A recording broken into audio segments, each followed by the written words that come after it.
What's good, my G's? Your boy Snow, Ignorant Gamers in the house. How you doing? How you living? How you gaming? And if you don't already know, G stands for Gamerz.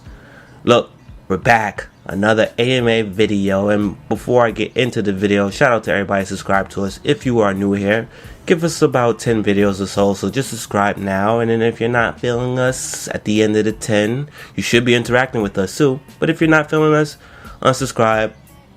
Everybody else, you already know what time it is. Tell these people that we cool. Just tell them. Let them know. Vouch for us, right? Anyway, AMA videos. Ask me anything. Today's question comes from Hellsong23, and it goes, when was it okay to have to pay for so much shit after buying your games? With 4 question marks. Now, before I get to answering the question, this is the time when you get to start typing your question in, and I will turn your question into another video. Alright, so shout out to Hellsong23. Thank you for your question. Now, originally I spoke to this user, and I was like, I feel like I could rant. I might rant. And I want to kind of just spin it a little bit, because I agree with the sentiment, with the frustration of like, yo, why the fuck do I have to pay for so fucking much after I get a video game? And I wanted to make sure that I stayed clear of my other argument, which you are okay to ask me for, which is about,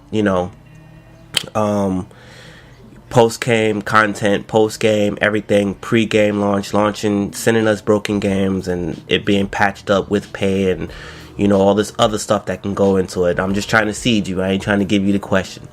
So, when was it okay to pay? I think originally, when we were PC gaming and the original quote DLC market, which is expansion packs. I've been around gaming for quite a while. I've had an opportunity to see quite a few things happen in this industry, and there's still some stuff that I don't know. Still a lot of stuff that I don't know, but the stuff that hits me always stuck with me. Most of it sticks with me. And I remember when I owned Battlefield 1942, I remember owning Medal of Honor, the original Medal of Honor for PC, the original Call of Duty for PC, and a few other games, Half-Life, Half-Life 2, and, games came to us as they were.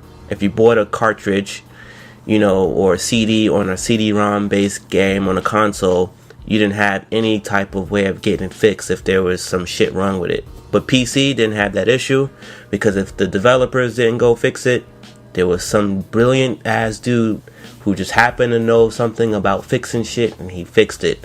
And sometimes he or she would give us mods, which is how Counter-Strike got here, Portal got here, Team Fortress got here.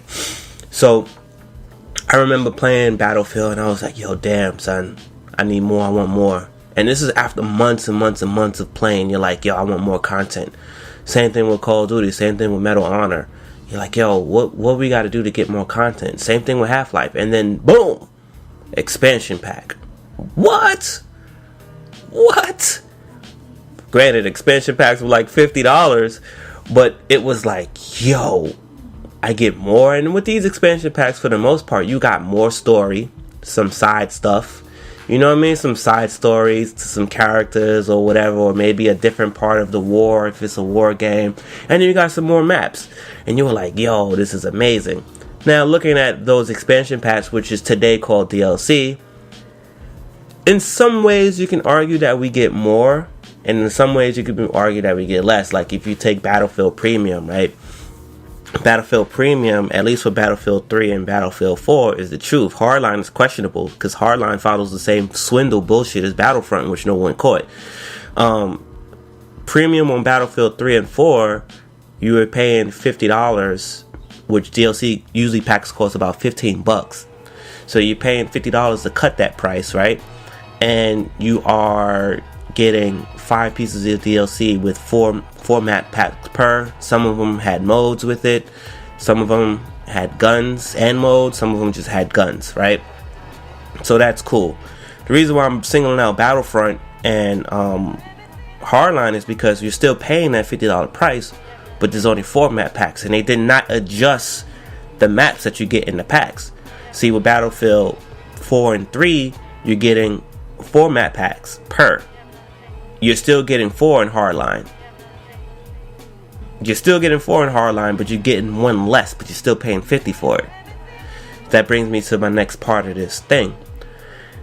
I think games are getting out of hand. The budgets are out of hand. These guys need to create money anywhere they can. I still don't agree with it. I say, yo, just fucking limit the content. Not the content of what we get. Limit the scope of what you guys are trying to do, because you guys are creating a game. So if the game is coming out and y'all feel like, yo, this should have been an $80 game when y'all put it out, then stop making $80 games in a $60 market. I remember when Street Fighter came out. I wanted Street Fighter. That game was $85 a cartridge. $85 back in the 90s. And guess what? That was the sale that we caught it on, because we went to other stores. It was $100, it was $75, it was $95. That was before the MSRP. The MSRP came in and it cleaned a lot of this shit up. And for a very long time, our games were $50. Brand new games were $50. Second tier games were $40. After a while, games would be like $35. And then I forget which era it was. I feel like it was the PS2 era. Maybe the end of the PS2 era or the beginning of the PS3 era, we jumped to $60. And I knew it was going to happen. Living wise, everything else was going up. Our entertainment for movies went up. It was only a matter of time before video games went up, because that is the source of entertainment. Music went up. Well, not really, but you get what I'm saying, right? So with the increase of technology and increase of inflation, these guys have not figured out how to lower the cost of making video games. In fact, it's costing them more. So that's probably a big reason why we feel like we're getting 1, unfinished games, 2, broken games at launch, because the publishers are pushing the developers for a sales target or a sales goal or sales date with their investors, and the game ain't finished. You look at Destiny, you look at Battlefield 4, you look at all these other games, you look at not Watch Dogs, fuck Watch Dogs. You look at all these other games where it's like, yo, why Drive Club, another one. Like, I feel that Drive Club was never supposed to be day one. I feel like Sony was like, yo, this driving game, because we don't have a Gran Turismo coming, you guys are dropping day one or else. You get what I'm saying? And then they had to bite their own bullet, but they still released it broken, right? So, which is fixed, by the way. Great post support with that game.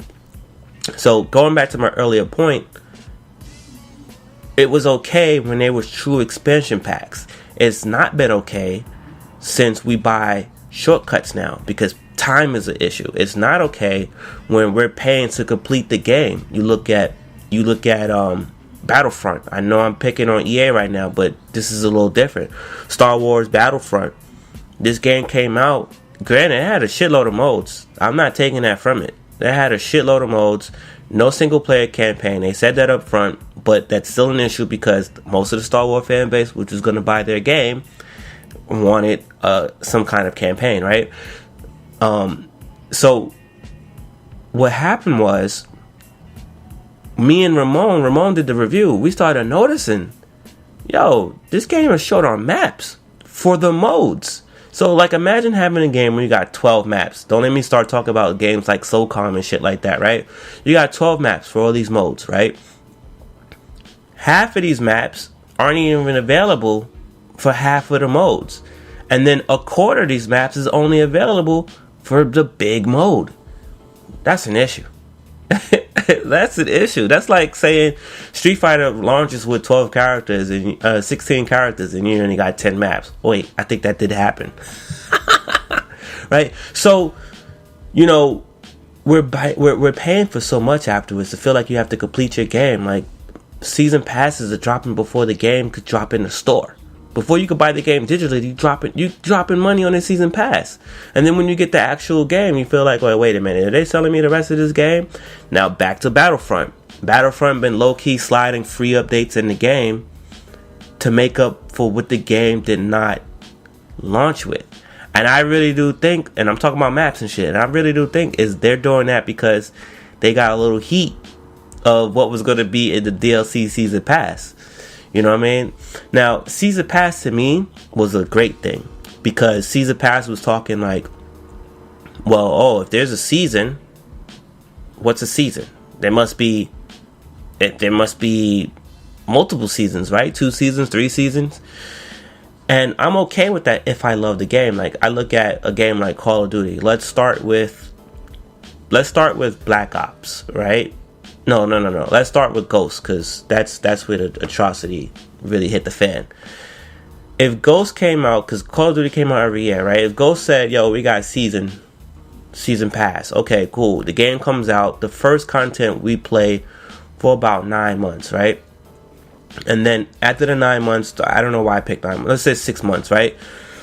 After the 6 months, everybody should be, well engraved, well endowed in the game. Everyone feels like they prestige and they got their gold, whatever. Everyone's feeling like a COD dickhead, right?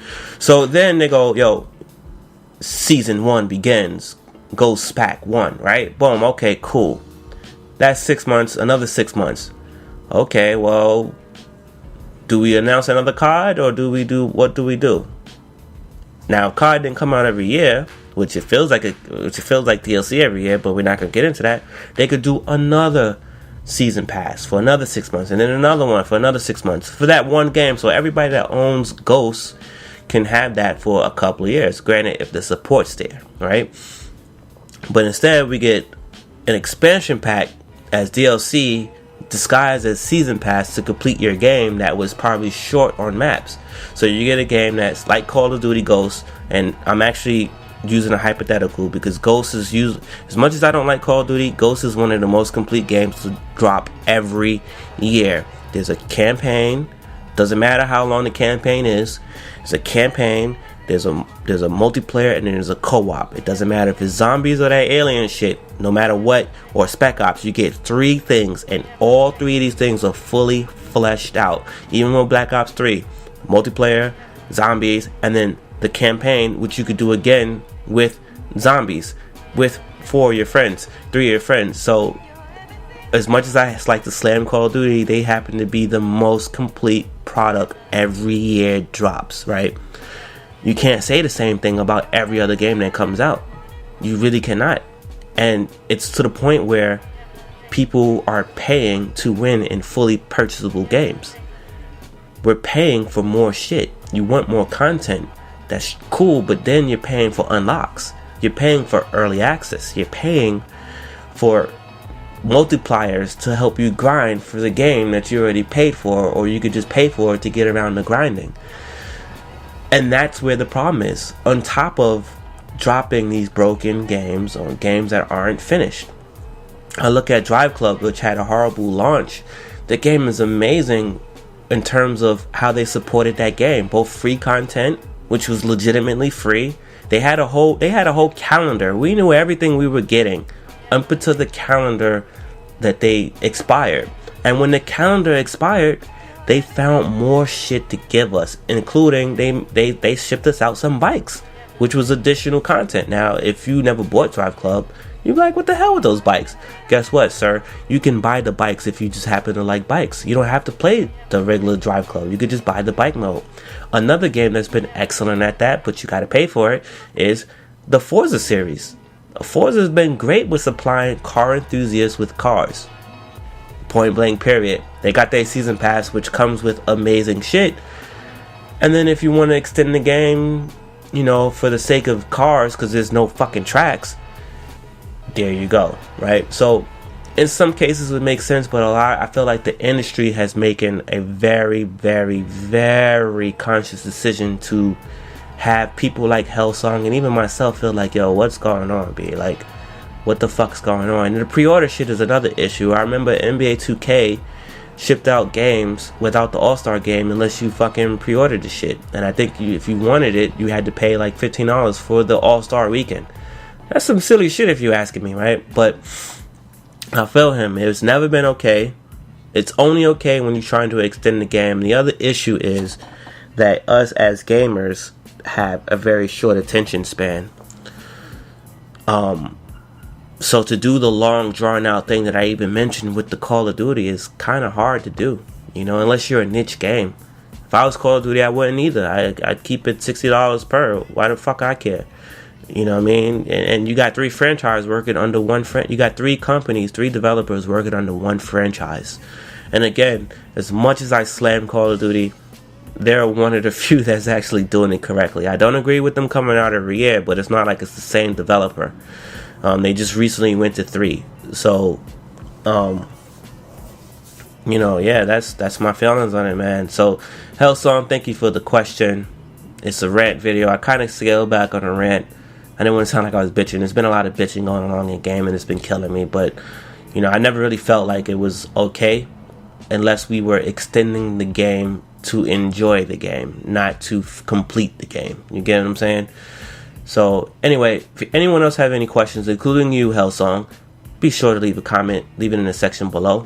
And we will turn your video into another one. Hopefully, you guys have been enjoying the other content that's in the channel as of late. And your boy Snow, Ignorant Gamers, and I'm out. Peace. 75 or 100. I don't mean to boast, but whoever makes it to market first.